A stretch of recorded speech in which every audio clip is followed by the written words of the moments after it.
So welcome everybody to the Art of Storytelling. Let me give you a quick sense of what I'm going to cover this evening. I'm going to start off with a bit of a short introduction on myself. And once I've done that, I'm going to ask you the question, why is storytelling important? Now, obviously, I think it's important, but I want to know why you think it's important. And I hope you find that it's important, because otherwise I'm wondering why you've signed up for this evening. Then we're going to talk a little bit about the short story rule. So this is one of the processes that I've constructed to make storytelling simple. And then I'm going to tell you how you can make your story even more engaging by tapping into the senses. And then we're going to talk about how to bring people, when you're telling stories, into your world. And finally, we're going to end on how I can help you further.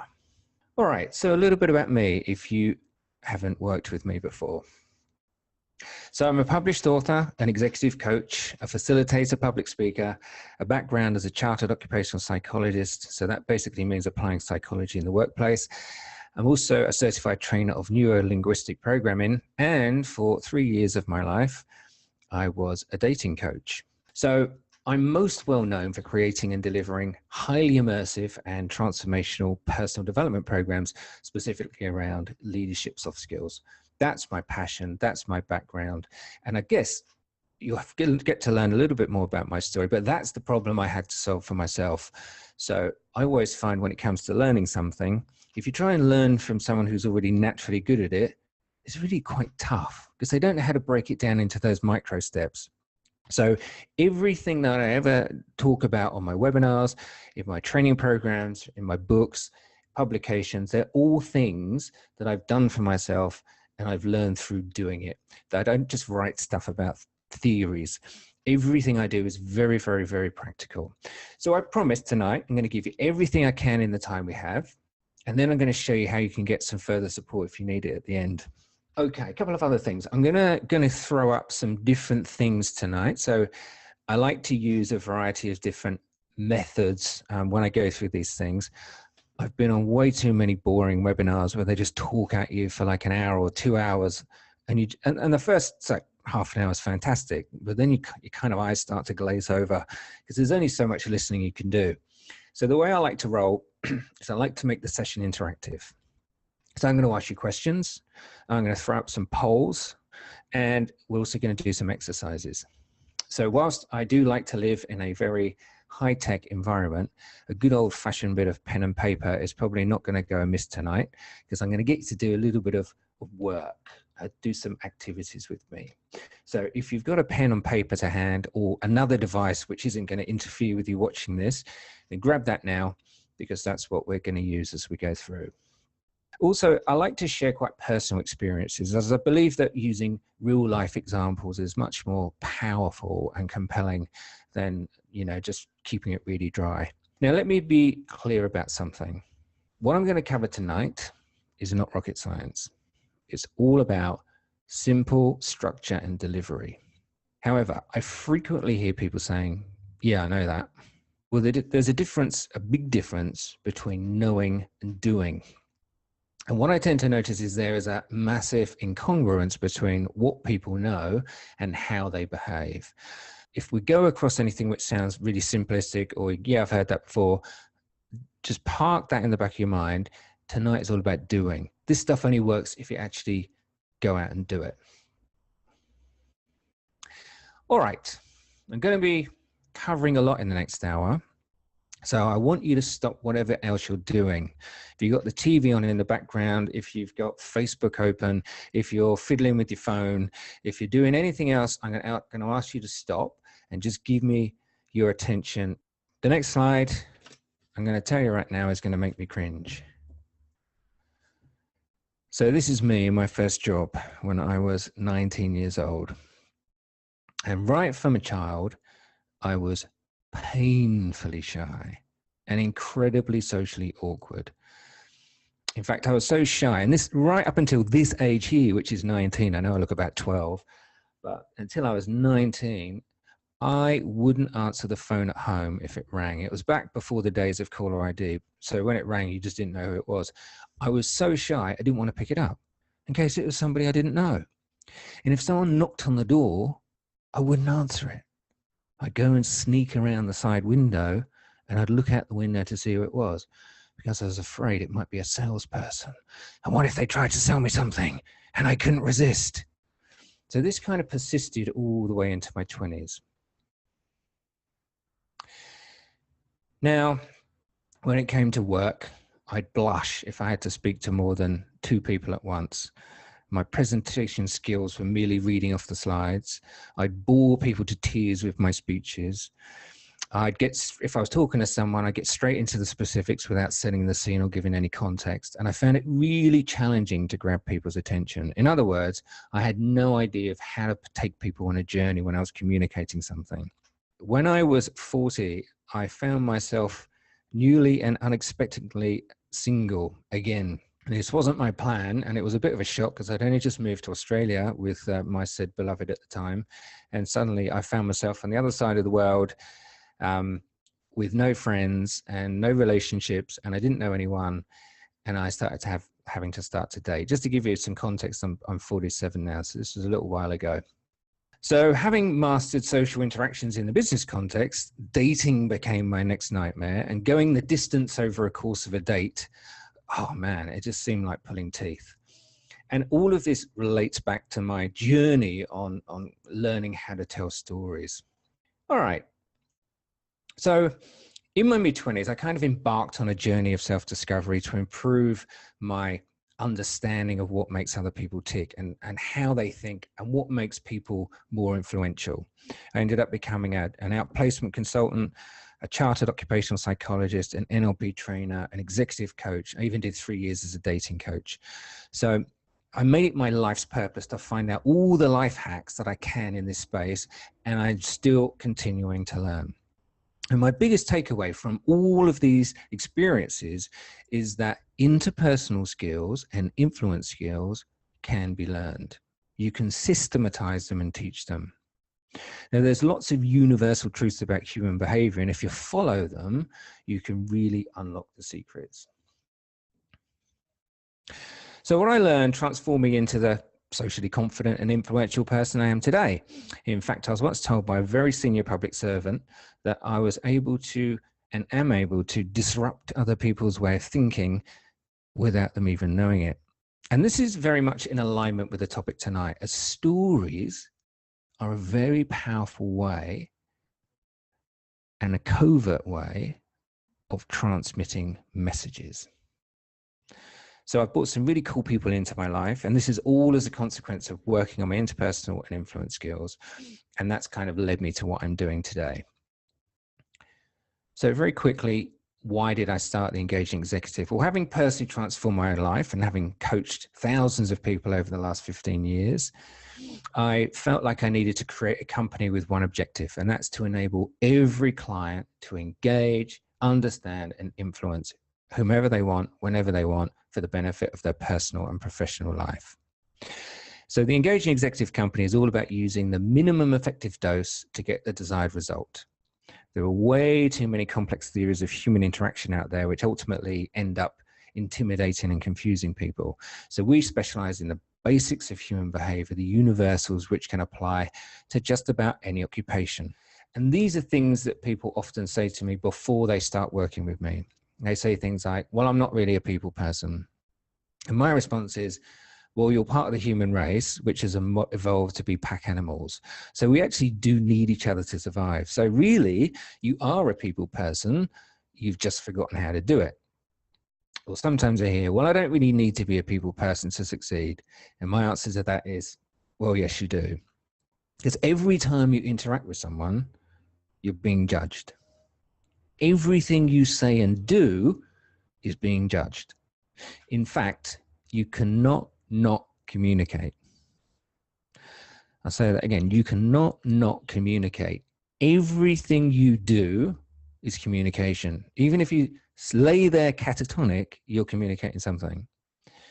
And the third one here is, well, I'm too set to learn in my ways. Nonsense. If your life depending on you learning something new, I bet to God you would learn something new. Humans are the most adaptive species on the planet, and we all have the power to learn and change our behavior. So everything we're going to discuss tonight is about becoming a better people person, and by that I mean a better communicator.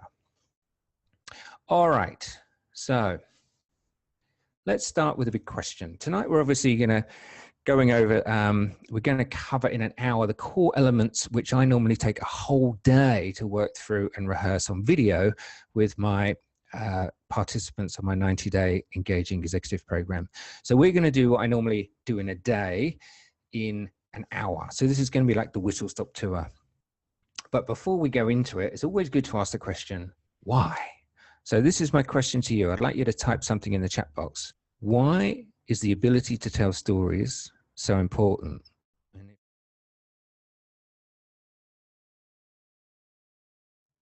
Okay, human connection to build trust and relationships. Thank you. Build rapport. Absolutely. Avoid being boring. Absolutely. Engage the audience. Get buy-in from stakeholders. Build influence. Get people to better remember the message. Absolutely. Paints a picture. Fine-tune speaking skills. All great. Very good stuff. Absolutely. I mean, let's think about this. Since the beginning of the spoken word, stories have always been a mechanism for passing along wisdom. Not just wisdom, but morality, inspiration, and also creating connection and followership. If you look at any of the truly great leaders and listen to their speeches, they nearly always tell stories. Now, I don't mean the kind that go, once upon a time, but they all take people on a journey which can be visualized and which pushes your buttons deep inside. So storytelling is really the power to engage, delight, inspire, and impart wisdoms in a delivery mechanism, which is actually very difficult for the listener to reject, because it's not a statement, it's almost like a metaphor. They kind of slip into people's unconscious mind. So where I'm going to start is what I like to call conversational building blocks. What do I mean by this? So let's start big picture, and let's think about the context of the story. For example, is it for business or is it for social purposes? And this is a really important question to ask, because you should always tell a story with a purpose in mind. Now, sometimes the goal is to make someone laugh. Sometimes it's to give a practical illustration of how to do something. Sometimes it's to influence someone to do something. So you always need to know what is the purpose of the story before you actually tell it. Now, if you are telling stories for social purposes, theoretically, you should never run out of things to say if you plan properly. Now, a lot of people do run out of things to say because they haven't built up a repertoire of topics. Now, when I started dating again at the age of 40, I was an absolute disaster. I kept asking myself, how do I come across as so bloody boring on dates? And then I had this realization. When it came to running training programs, which was what I was doing at the time, anytime I'd run a training course like a number of times, I normally got really amazing feedback about how entertaining I was. And I kind of thought, how come I can do it in a training room and I can't do it on a date? And then I worked out the missing link, because I thought I could just rock up on a date and be hilarious. Unfortunately, I really wasn't. But then I realized that the reason I could do it in a training room and not on a date was because I had triggers. I had little parts of the training which would then lead me to a particular story I might have told, 3 or 4 times, sometimes even more. And then I kind of started putting the pieces together. And I realized that telling a story is a little bit like a set piece in soccer or any other sport. Now, you don't have to be a soccer or football expert to understand this concept, but let's take someone really famous, at least he was where I used to live, like David Beckham. He was a specialist in free kicks, because what he used to do is he used to practice. And in fact, anything that was a little bit more complicated, like taking a corner, that's when the ball goes off at the end, and they kick it back in from the corner. People used to, the teams practice this move hundreds and hundreds of times. It looks very spontaneous, but actually everyone knows their position and everyone knows the sequence of shots, and they've rehearsed it all in every which way. This is what you need to do with your stories. People put a lot of pressure on themselves to be original and just come up with stories off the cuff. But actually, the most effective thing to do is to have a repertoire of stories that you've already told. And my rule is, rather than telling 100 different stories, tell the same story 100 times. So what I, obviously not to the same person, that'd get very boring.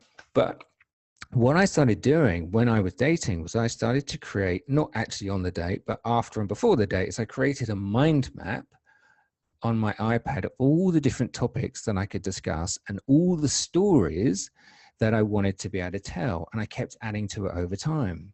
And then eventually, I never ran out of things to say. Now, I'm not saying it was a one-way monologue for the entire date, but I had a story for every situation. So if someone talked about traveling, I had a travel story. If someone talked about sports, I had a sports story. If someone talked about work, I had a work story.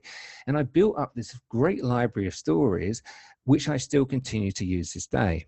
And what I noticed was this: the more I told the stories, the better they became, as I could anticipate what made people laugh and what questions it would stimulate. So this is where I want you to get a little bit interactive with me. Right now, I want you to grab a piece of paper or whatever you use to note things down. And I want you to start off, we're going to create a list. Now, I normally use mind maps, but you don't have to. You can just write down in a linear list. I want you to start off and I want you to think of some categories, like broad headings. So things like hobbies or sports. Don't go any more granular than that at the moment, but I just want you to think of a bunch of categories that are relevant to your life. So scribble a couple of those down on a piece of paper. When you get to 3, because this is probably something you're going to have to continue in your own time, when you get to 3, share 1 or 2 of them in the chat box with me.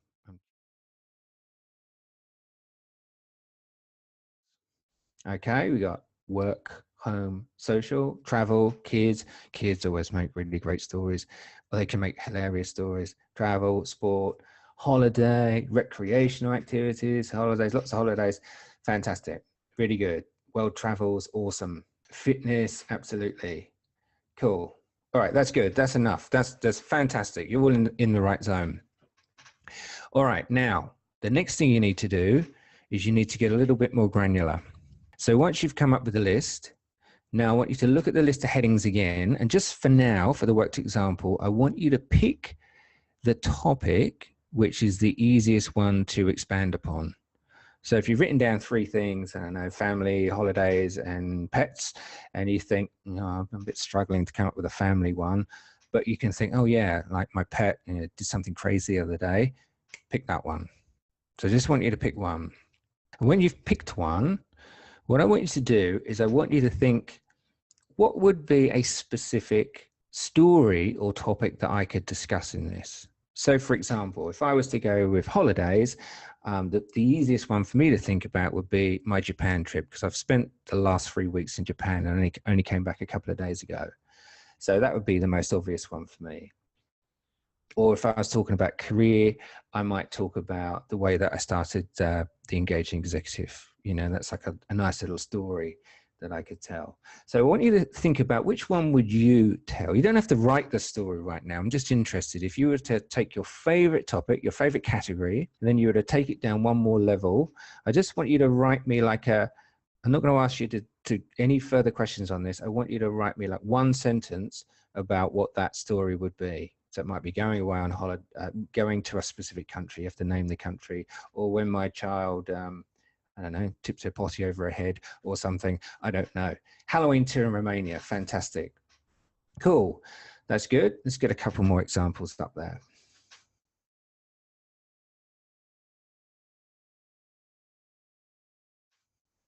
Meeting amazing people, different cultures and their food. Fantastic.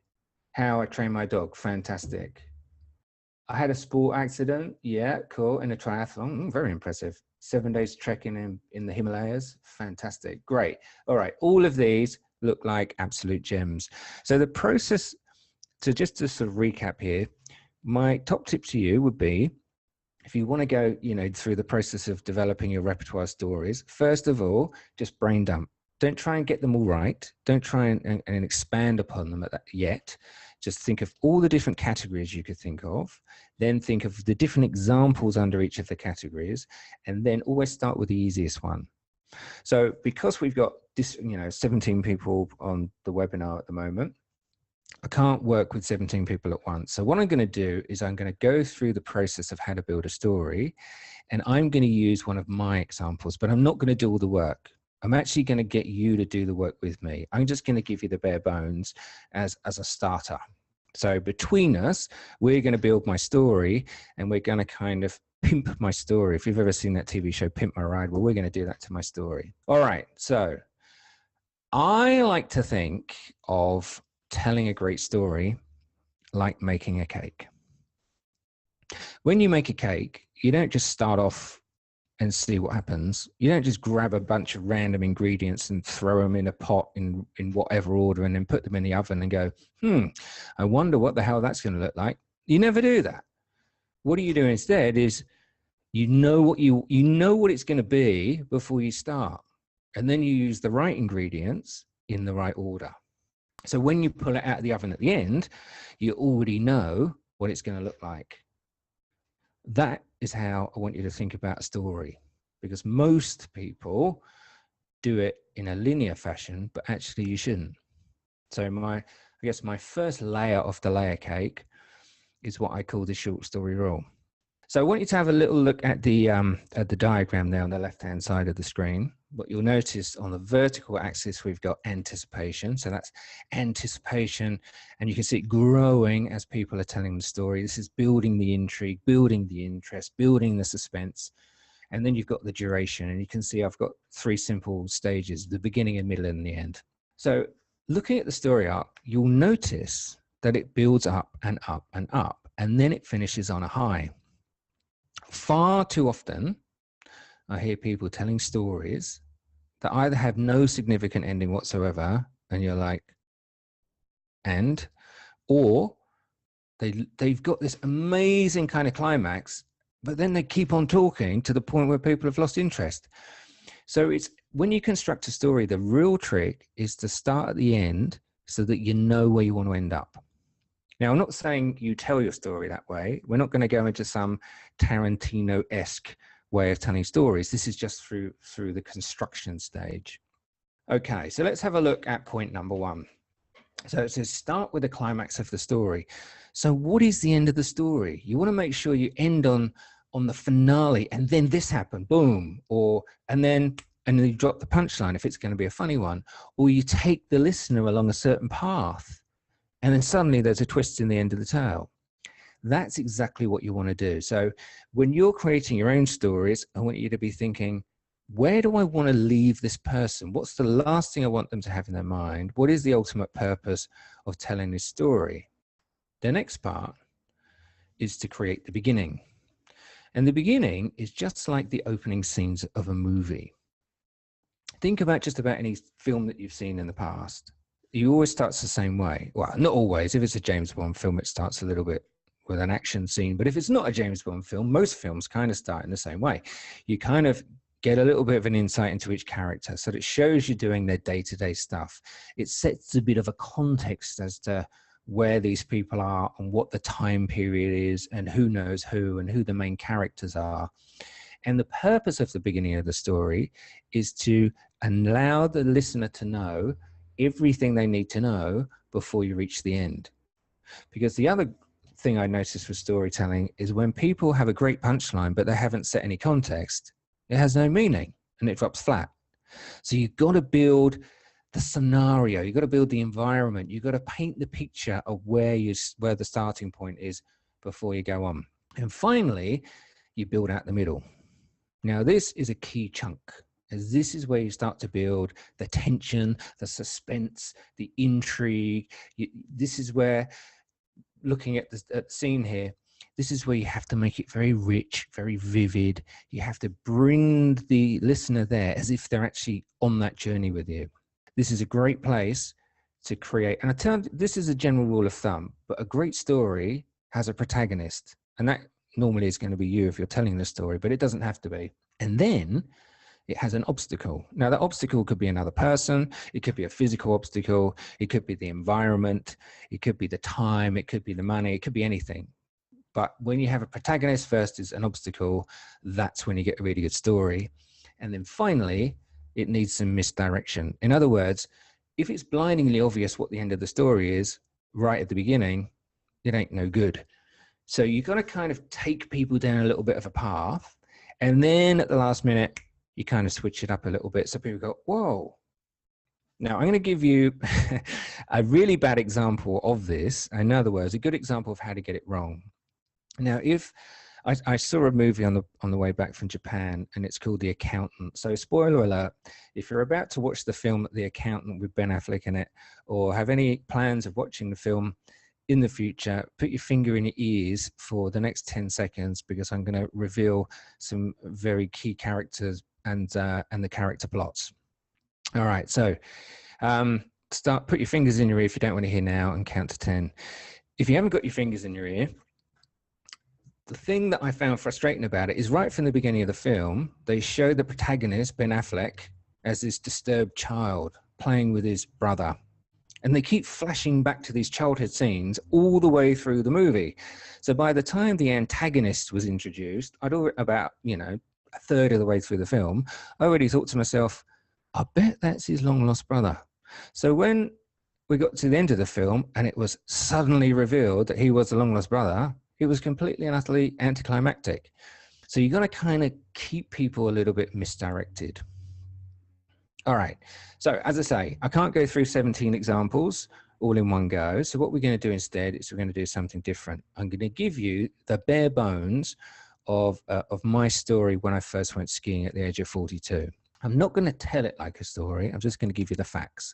And I'm going to tell you now, I'm already going to ruin the story a tad, because you're going to see behind the scenes and you're going to get the end first. But this is what I want you to do. As I go through each stage, I want you to look at the model, and then when I've finished, I'm going to get you to critique against it. I'm going to say, which bits did you see me doing that sort of ticked off the stages of the model? And then as a second question, I'm going to say, okay, which bits did I miss out? Because I'm purposely going to miss out some bits because there's some extra stages where we're going to pick that up. All right. My story is about when I went skiing at the age of 42, and I'm going to start with the end. So the finale, this is where I want to get people to. The finale was that I broke my collarbone and I had to be stretchered off the mountain. The twist in the story is that I was actually a very good, well, clearly not that good, but a very natural learner when it came to skiing. I'd work my way, like on my very first lesson, within the very first couple of hours, I'd work my way from the training slopes to the green slopes to the blue slopes. And I was just about to come down the black slopes on my very first day. So that's the little bit of the twist. So now what we're going to do is we're going to go back to the beginning. So the beginning was, I was 42. I'd always wanted to go skiing, but I'd never had the chance. At school, I had no money, so I couldn't go on the school trips. And as an adult, I never had a girlfriend who was interested in going. So at the age of 42, my bestie at the time, who was a New Zealander, he said it would take me on my very first skiing trip. So we packed up our bags and basically went off to Thredbo. Okay, so that's the beginning of the story. The end of the story. At the time, I was a very avid motorcyclist and I absolutely loved speed. So instead of wearing a ski suit, I decided to wear my adventure tourer suit, which, if you don't know what that means, it's basically, it looks kind of like a ski suit, except inside it, it's got a whole bunch of body armor. It's got body armor on the elbows, on the chest, on the back, on the knees, and the hips. So when I fell over, I just laughed because I couldn't feel a thing. In fact, I felt like Iron Man in this suit. And being a psychologist by background, I just thought to myself, well, learning and fear is all in the mind. So when it comes to skiing, and I looked at these toddlers flying fearlessly down the mountain without any poles, I was thinking to myself, well, if they can do it, so can I. So the more I practiced, the better I got. And my friend was so impressed with the speed at which I was picking it up, because I was doing, I don't know what they're called, I was doing those slidey stops and small jumps and stuff within the first few hours, that he said, well, let's go up to the green slopes. So we finished on the training slopes, we went up to the green slopes. Once I'd done that 3 times, I said to him, all right, let's do it. Let's go out to the blue slopes. Yeah, sure. I fell down a few times and I laughed and I just kind of brushed myself off because after all, I was in my special suit, right? And I was Iron Man. And at the top of the 3rd blue run, I said to my friend, right, after this, we're going up the black run. So they're the 3 elements of the story. Got the beginning, the middle, and the end, but we started with the end. So now that I have constructed the story with the end in mind, what I want you to do is do a little bit of a critique. And remember, I wasn't telling the story, I was just giving some of the facts. So in the chat box, I want you to tell me what you noticed that I did against the 3 steps. Don't put any of the missing stuff in there yet. That's going to be a follow-up question. So just put into any observations that you've got, put them in there. Like, did I follow the steps of step 1? Did I follow the steps of creating the story, the beginning of the story? To what extent did I follow the steps of building the tension in the middle? So type in your answers, any observations you made.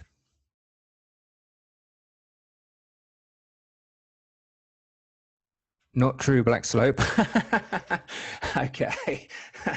I guess it was Threadbow. Not sure what the punchline is going to be. Okay, this isn't so much of a funny one, although I could twist it into one. It depends. We'll have to add another layer to the story. But the twist in it was I was doing super well, and then all of a sudden I ended up being stretchered off into hospital. Good context. I understood the characters. I understood the end, but the middle was missing. Rich and vivid, that definitely wasn't there. I could have gone much bigger on that. Protagonist versus obstacle, well, that was kind of me against the mountain, and some misdirection. The misdirection was I was actually picking up stuff really well. All right, tell you what we're going to do. We're going to add the 2nd layer of the layer cake. So I've given you the bare bones of the story, but it's time to flesh it out using VACOG. Now, this theory is taken from the study of neurolinguistic programming. And as well as being a classically trained psychologist, I'm also certified as a trainer of NLP. So VACOG is all about how the brain receives information via the 5 senses. Now, information can only get into your brain using these 5 modalities, unless you believe in really spiritual things. So a really good storyteller incorporates as many of these as possible. So let's have a look in a little bit more detail. All right, so we've got visual. So this is, what did you see? Who was with you? Where were you? What was the environment like? What were the colors like? How would you describe things? Auditory is, what did you hear? Now that might be the sounds of the environment. They could be mechanical, they could be nature, it could be complete and utter silence. It could be the sound of people's voices. It could have been the conversations that were being said. And then we've got kinesthetic, and that's, what did you feel? So what was going on for you in that moment? What sort of emotions were you feeling? Was it joy? Was it excitement? Was it fear? Was it rage? Was it, what was it? Now, there's also olfactory, which is smell. Now, this sometimes is a bit more difficult to work into a story. This would lend itself very well if you're in a restaurant or in a nature kind of environment, probably not so well if you're in an office. And then we've got gustatory. So what did it taste like? Again, if you get really creative, you can add these things in. Not all of them lend themselves. So this is what I want you to do, folks. I want you to have a little bit of audience participation with me, and I want you to help me to pimp my story. Now, I know you weren't there, but I want you to imagine that you was. I want you to imagine the scene as if you were me and you were skiing for the very first time. So you don't have to imagine Threadbow, but I want you to see how vivid can you make my story when we go through one element at a time. So this is what we can do. I want you just to have a little experiment with me, and I want you to imagine that you were standing on top of a mountain. What would be the visuals that you would see?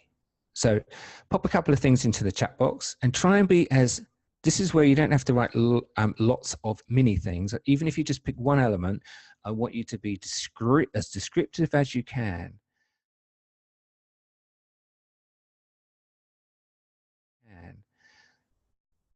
So cold, beautiful white snow. That's really nice. White slopes, fine powdery snow, perfect conditions. That's great. That's really building up that image in my mind. Visual, snow, trees, people with hats, gloves, great big pants, clear blue sky, contrasting with grey. Is that eucalypt horizon? Oh, that's very poetic. You and your adventure suit on the mountain. Yeah, but you got to describe the adventure suit. White, cold, beautiful laughter, sun spark. Oh, that's nice. Sun sparkling off the snow like diamonds. Wow, that's beautiful. So thirsty and yeah, that's right. Actually, that's true. So thirsty and exhausted and tired. So I tried the beautiful snow and ate it, I guess. Bright sunshine, valleys below, people who really shouldn't be wearing those tight ski pants. That's brilliant. Really good. Love it. Love it. All right, cool. All right, let's go to the next part. We're not going to go through all of these, so I might just go to kinesthetic. Let's start with kinesthetic. So imagine I've never been skiing, right? I'm about to go like skiing for the first time. I want you got free poetic license to write whatever you want. I want you to give me a couple of lines. You can even think about, before, during, and after the accident. So make up a sensation or feeling, anything that could have been tapping into that kinesthetic part.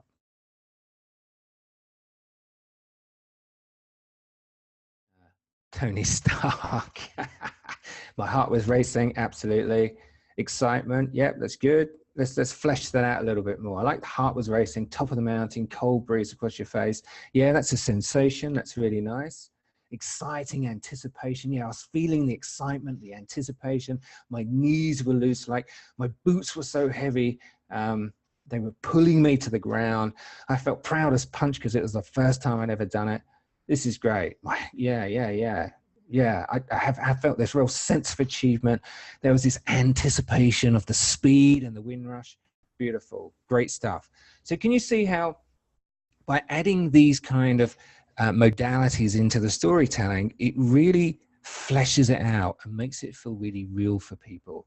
The more people can imagine that they're there themselves, the more information you give them to visualize, the more compelling the story is. All right, so let's add a final dimension. So this is layer 3. Now, the third and final layer of the storytelling layer cake is revealing your inner dialogue. So that's what you were thinking in that moment.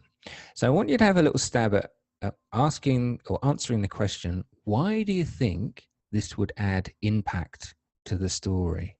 You sharing your inner dialogue.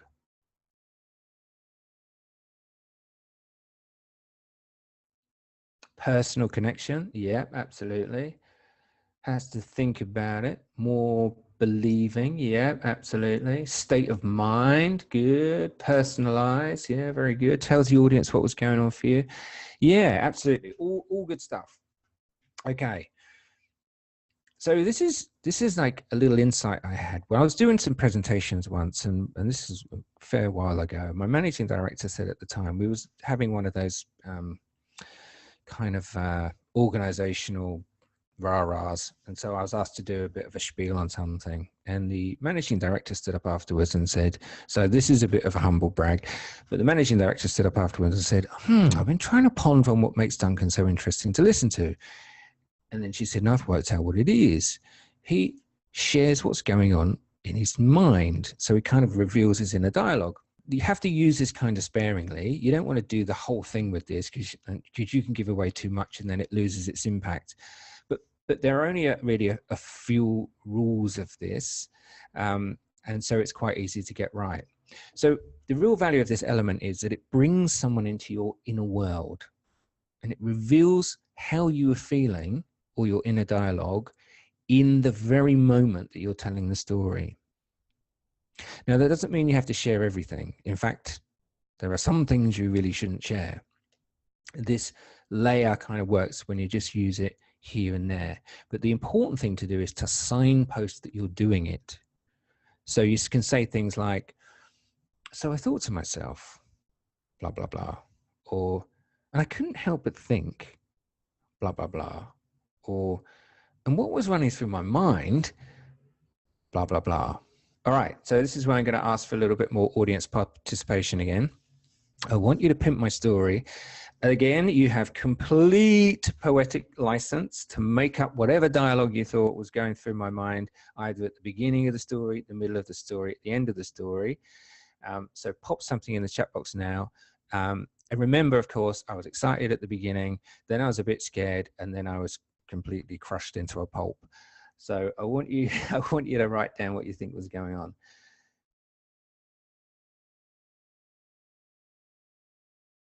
I'm saying it. Yeah. So I thought to myself, oh shit, that's really good. So I thought to myself, what was I thinking? Yeah, I really like that one. Yeah. So I thought to myself, I felt like I was ready to fly. So I'm thinking to myself, what exactly are moguls? And I was super, and I thought to myself, I'm super pumped and I can't wait to get there and do my first ski run. Brilliant. So all of these things really work. So let's just put this all together. So remember, the first thing you need to do is come up with some topics. Then you need to drill down and pick the topics you think you can turn into stories. The easiest way to find out whether or not you can turn something into a story is to think about the end first. If you can't think of a great ending, a punchline, a twist, or something humorous, it's probably not going to make a good story. So start with the end, use that as your filter. Once you've done that, build the beginning of the story, set the scene, the context, introduce the key characters.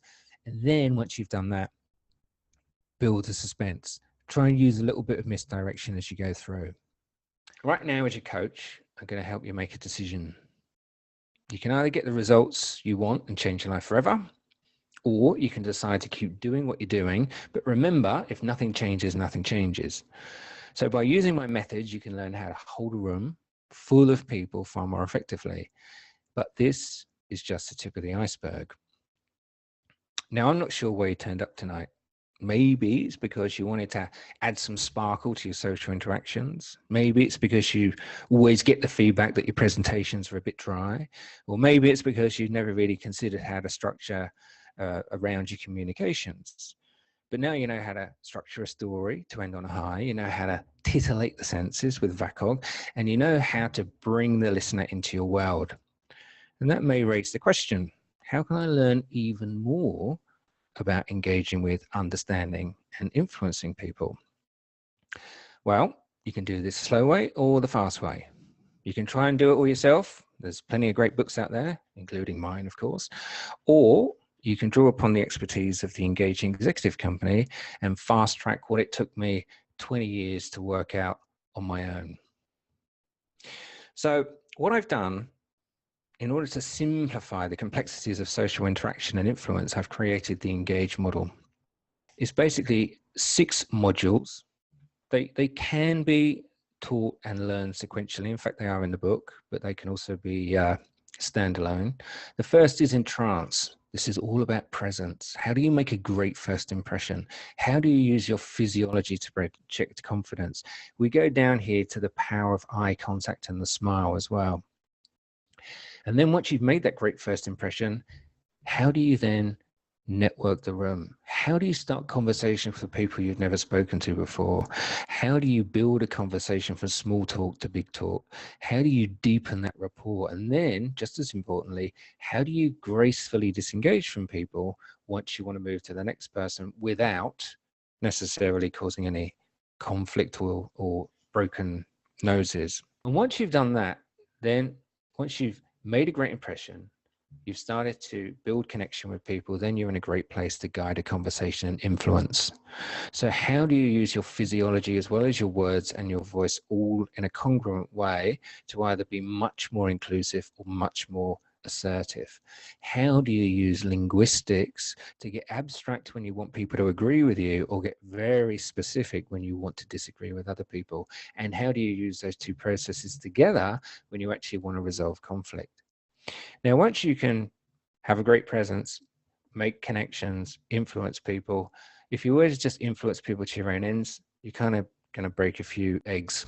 So that's when you need to go into the acknowledge stage. You need to learn to, how can you really appreciate and value people at a much deeper level? How can you build empathy? How can you understand someone's position from multiple perspectives, which just gives you so much more power and control to connect with that person? And when you can do all of these things, that's when you start getting involved in longer social interactions, getting more invited to more events and more business functions. And this is a snapshot of what we've covered today. This is how to glow, how to light up a room, how to tell stories, how to be engaging, how to never run out of things to say. And once you've done all of those things, you can stop being the doer, and you can start achieving results even more effectively through other people. So the last stage is enlighten. And enlighten is all about how do you give feedback, how do you coach, and how do you mentor your team to greatness. So as you look at that model, I want you to think there around the engaged model. I wonder which one of these areas resonates with you the most. Which one of them is blocking you from moving forward in your career? If there was one that you looked at and you're like, God, you know what? If I could just get that one working, everything would fall into place. Or which one of these holds the key to getting more out of your work and personal life? Because I want you to start thinking about whether or not you'd like to have a bit of a free chat. Now, I know some people on the webinar have already had that free chat, so that's all good. But if you haven't, why not go ahead and book a session? Have a little think about whether or not you want to have that free chat, because the purpose of the free chat is very simple. I have a massive belief based on 20 years of professional observations that it is the truly successful people need to be both a knowledge worker and a people person. One without the other is like Lennon without McCartney. Unless you've got both, it's going to be very difficult to win both hearts and minds. So the 15-minute fact find, which is effectively the 15-minute chat, is a way of helping you to crystallize exactly what's holding you back. It will be like a friendly interrogation, and I'll be asking you a whole bunch of questions of how that will give you real clarity around things like, what do you really want to get out of both your personal life and your career? I'll be asking you questions like, what is the current reality around this, which for some of you may be uncomfortable, but we need to do it. We need to kind of get through that. And finally, I'll be asking you, what is getting in the way of you achieving your goals and desires? Because it's not until we've identified these blockers that we can actually do anything about it. So we're right at the very end of the presentation now, but there's just a couple of things. I really would like to hear from anyone, providing you kind of fit this pattern of behaviors. I only really work with people who are willing to go outside their comfort zone. So if you're the sort of person that, doesn't really like much of a stretch, you like to keep doing what you're doing, then it's not worth us having that chat. I only like to work with people who can be open and honest about what's holding you back. So if you're going to put a nice veneer over it and pretend that everything's fine, there's no point us having that chat. I only work with doers, not thinkers. If you kind of go, yeah, I know that, but you don't ever do it, and if you did do it, you wouldn't be feeling the way you felt, then this chat isn't for you. So again, 15-minute chat. This is the last slide of the presentation. I only have 12 places a month because the rest of the time I'm busy running my Engaging Executive program. If you want to get a free copy of my book, Engage, that's only available if you book in a chat today. The chat doesn't have to be today. You just have to click on the link today, book a chat for any time in the future. And once we have that chat, the book is yours. So if you haven't already done so, folks, please book in a chat. It's completely free. It may actually be very helpful to you. It may change your life. It may change your career. Who knows where a free conversation will lead?